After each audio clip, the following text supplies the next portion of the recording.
अस्सलाम वालेकुम और नमस्कार। मैं जिया हूँ, मैं जर्मनी में रहती हूँ और मौजूद हूँ अपने चैनल जर्नी विद जिया पर। आपके बहुत सारे सवालात हम तक पहुँचते रहते हैं, ईमेल्स के ज़रिए मुख्तलिफ प्लेटफ़ॉर्म्स पर आप हमसे बात करते हैं। आपको बहुत सारी चीज़ों के बारे में मालूमात हासिल करनी होती है, जो कि वीज़ा से मुताल्लिक, स्टे से मुताल्लिक, work visa, job seeking visa, student visa. कुछ इसी किस्म की जब सवालात की भरमार हुई तो हमने ये सोचा कि क्यों ना हम अलहदा-अलहदा आपके सवालात पर, जब एक ही सवाल की तकरार हो रही है और जवाबात हमारे उनको सैटिस्फाई नहीं कर पा रहे हैं, यानी इतनी डिटेल में शायद वो जब चाह रहे हैं आप सुनना, तो वो हम इस वीडियो में आपसे उस पर मुकम्मल बात करने वाले हैं। आज जो टॉपिक हमने चुना है, वो है जर्मनी में जॉब सीकिंग वीज़े का इंटरव्यू आप किस तरह अपने देश में देंगे। एक इंटरव्यू जो होता है, ये एक बहुत ही टेक्निकल चीज़ होती है। वीज़ा ऑफिसर के सामने जाकर खड़े होना, इंटरव्यू देना, एक कोई थोड़ी बहुत इसके अंदर आपको ज़हानत, महारत, स्किल जो है वो अच्छी खासी दरकार होती है। ये नहीं होता, कुछ कुछ चीज़ें, कुछ कायदे, कुछ कवानीन स्पेसिफिकली बने हुए होते हैं कि जिनको फॉलो करने से हर इंटरव्यू बेहतरीन हो जाता है। और कुछ ऐसी गलतियाँ होती हैं जिसकी वजह से, छोटी-छोटी गलतियाँ, जो लोग पहले नहीं समझ पाते, इंटरव्यू देने के बाद उनकी समझ में आता है कि ये गलती ना होती तो शायद इंटरव्यू कामयाब हो जाता। क्या हैं वो नुकात, क्या हैं वो पॉइंट्स, क्या हैं वो हिंट्स जो हम आपको आज देने वाले हैं। रहिए हमारे साथ।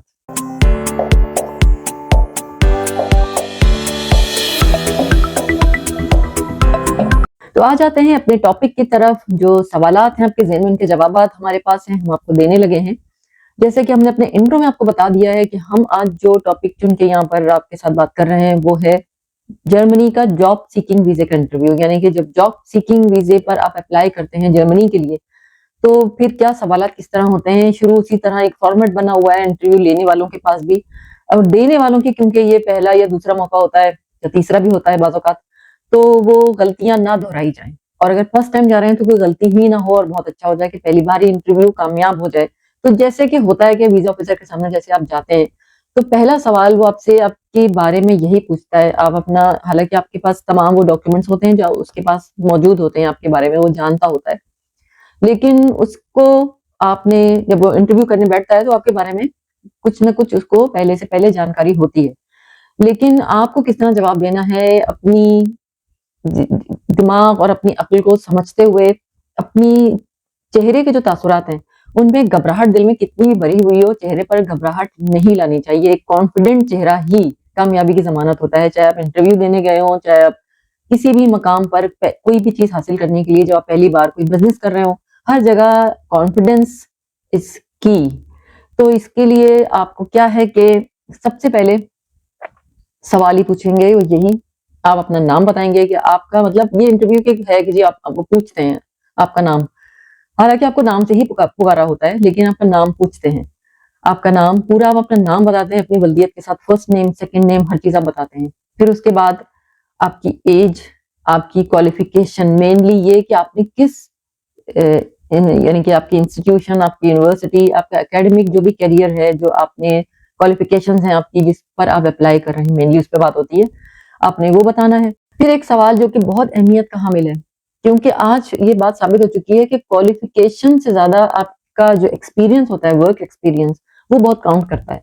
तो एक सवाल ये हो गया कि जी आप, ये बहुत इंपॉर्टेंट सवाल होगा जब आपसे पूछा जाएगा कि आपका अपनी फील्ड में कितना एक्सपीरियंस है, वर्क एक्सपीरियंस कितना है, तो वो आपको बताना होगा। मेनली आपको वो जहाँ से आपने, जहाँ पे भी आपने काम किया है, उन इदारों के नाम, उन तमाम जो भी एजेंसीज़ हैं, कंपनीज़ हैं, जहाँ पे आपने काम किया, अगर किसी अपने ही देश में काम किया है, तो वो बताएँगे, मेंशन करेंगे। और अगर आप मुल्क से बाहर कहीं और भी जॉब कर चुके हैं, वो तमाम चीज़ें आप एक बड़े कॉन्फिडेंटली उनको ये बात बताएँगे।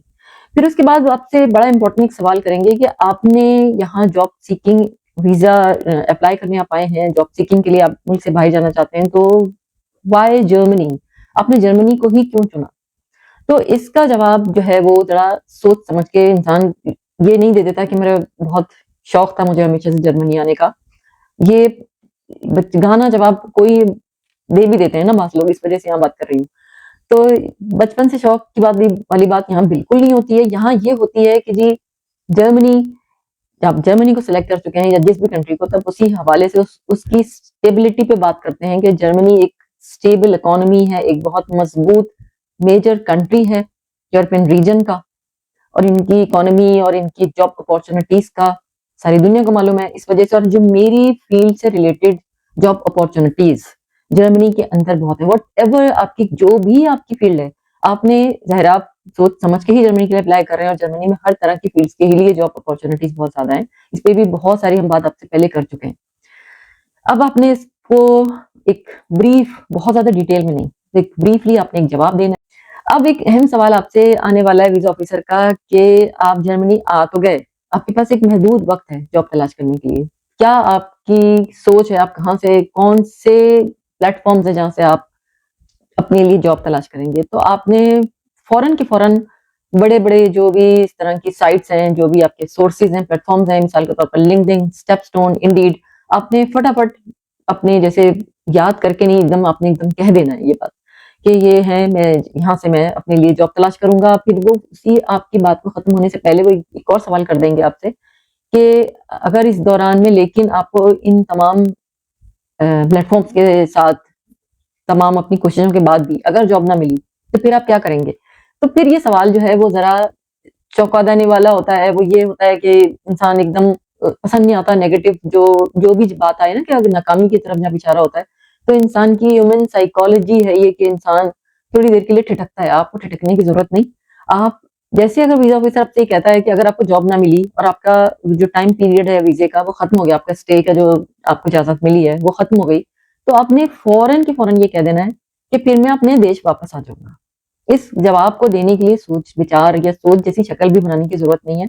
इसका जैसे आपको दिमाग में अच्छी तरह पता है, मालूम है कि अगर इस दौरान में मुझे एक मौका मिला है, वीज़ा इतने दिन का मेरा वैलिड है और इसके दौरान में आपने ये नहीं कहना कि मैं एक्सटेंशन की कोशिश करूँगा, मैं कुछ भी अपनी ख़्वाहिशत का इज़हार नहीं करना। आपने फ़ौरन ये कह देना है कि अगर इस एक जो एक मुअय्यना जो मुद्दत होती है, उसमें अगर एक स्पेसिफिक जो टाइम पीरियड है आपके पास, इसमें अगर आपने मुझे जॉब ना मिली, तो फिर मैं अपने देश वापस चला जाऊँगा। तो मतलब ये हुआ कि जितनी लैंग्वेज आपको आती है, जितनी आपने सीख ली है, आपके पास सर्टिफ़िकेट्स हैं, वहाँ पे आपने लगाए हुए भी हैं, आपने उनको ज़ुबान से बताना भी है और इसके साथ आपने उनसे पूछने से पहले, वीज़ा ऑफ़िसर के सवाल से पहले आपने ये ज़रूर कहना है कि जिस कंट्री की ज़बान ही, चाहे कि ऑफ़िशियल लैंग्वेज ही इंग्लिश नहीं है, जर्मन है, तो आपने ये भी कहना है कि ये तो मेरी यहाँ रहते हुए जो मैंने तैयारी की है, तो मैंने इतना सीखा है, लेकिन वहाँ आने के बाद ऑब्वियसली मुझे इस ज़बान सीखने के अमल को और तेज़ करना होगा, कंटिन्यू रखना होगा,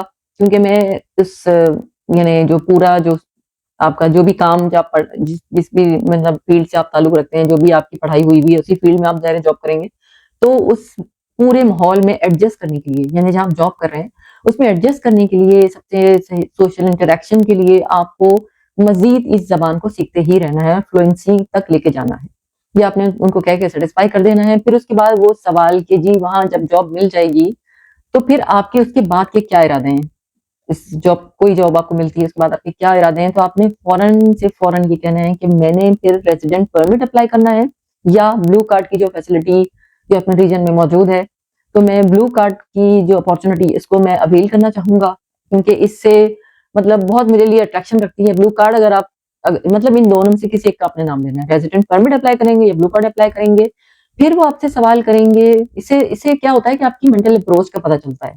आप तरक्की की मनाज़िल तय करने के लिए सिर्फ़ कोशिशें नहीं कर रहे हैं, आप ज़हनी तौर पर बिल्कुल तैयार हैं। अपनी कामयाबी आप अपनी आँखों से देखते हुए नज़र आ रहे हैं, तो फिर ये चीज़ बहुत अच्छा एक पॉज़िटिव इम्पैक्ट डालती है वीज़ा ऑफ़िसर के ऊपर। उसकी आँख जो है वो कैमरे की आँख से ज़्यादा खतरनाक होती है। वो आपके अंदर की कहानी को पढ़ रही होती है। तो लिहाज़ा वो जिसे कहते हैं ना कि आपकी आँखों की जो कॉन्फिडेंस है, वो बहुत काउंट करता है। फिर ये बात कर रही हूँ मैं। एक अहम सवाल कि जिस कंट्री में आप आ रहे हैं या आने के लिए आपकी क्या आपका नॉलेज है इनकी कल्चर के बारे में और वर्क कल्चर के बारे में। तो आपको प्रोफेशनलिज्म, ऑनेस्टी, वक़्त की पाबंदी ये सब कुछ आपको पता ही है कि जर्मनी के अंदर वक़्त की पाबंदी बहुत होती है और प्रोफेशनलिज्म है और एक टीम वर्क है। देखिए ये सब चीज़ें हमारे भी देशों में जॉब के इंटरव्यू में पूछी जाती हैं और यहाँ आपके लिए ये क्योंकि नई है, कल्चर नया है, तो आपने जवाब वही देना है कि जी यही टीम वर्क के साथ यानी कि टीम के साथ चलना, टीम वर्क पूरा यानी कि अपनी सिंसियरिटी को आपने यहाँ पर एक्नॉलेज करवा देना है। तो ये थी वो तमाम छोटी-छोटी सी वो बातें जो बेसिक सवाल होते हैं किसी भी जॉब सीकिंग वीज़े के लिए जर्मनी के अंदर। जो मैंने आप तक पहुंचाए। अब आपके ज़हन में अच्छा मेरे पास अभी सवालों की बहुत सारी लिस्ट मौजूद है, जो मैं आहिस्ता-आहिस्ता करके इस तरह की वीडियोज़ आपको देती रहूँगी, वक़्तन-फ़वक़्तन अपने टाइम के हिसाब से हम लोग इसको मैनेज कर रहे हैं, करते जा रहे हैं, क्योंकि बहुत ज़्यादा लोग हमारे बहुत सारे हमारे देखने वाले, हमारे आप लोग बिल्कुल हमारे लिए एक अ, बहुत सारे मतलब मेरे ऐसे व्यूअर्स भी हैं जिनको मैं बिल्कुल अपने मिले बगैर, जाने बगैर एक हमारी एक फैमिली, एक दोस्त की तरह के लगते हैं कि जितने करीब होते जाते हैं, एक लंबा ज़माना हो जाता है, उनसे बात करते हैं हम रोज़, उनको जवाब देते हैं। तो अच्छा लगता है कि जब हम उनके लिए इतनी डिटेल में बात कर रहे हैं और जो जो भी लोग इस सवाल के जवाब के मुंतज़िर थे, आज मैंने डिटेल में उनका जवाब उनको दे दिया है। और कोई भी अब मज़ीद सवाल आपका अगर आपके ज़हन में है, तो ज़रूर कीजिए। हम मौजूद हैं हर प्लेटफ़ॉर्म पे आपके सवालात के जवाबात देने के लिए। पहली बार हमें देख रहे हैं तो हमें सब्सक्राइब कीजिए, साथ लगे बेल आइकन को भी क्लिक कीजिए, ताकि आने वाली हर नई वीडियो की नोटिफ़िकेशन आप तक पहुँच सके। और अगर हमेशा से आप हमें देखते हैं और रेगुलर देखते हैं, तो हम वाक़ई आपके बहुत ही मशहूर हैं। रखिए अपना, अपने प्यारों का, अपने परिवार का, अपने घर, अपने देश का बहुत सारा ख्याल। मिलते हैं आपसे नए वीडियो में नए टॉपिक के साथ।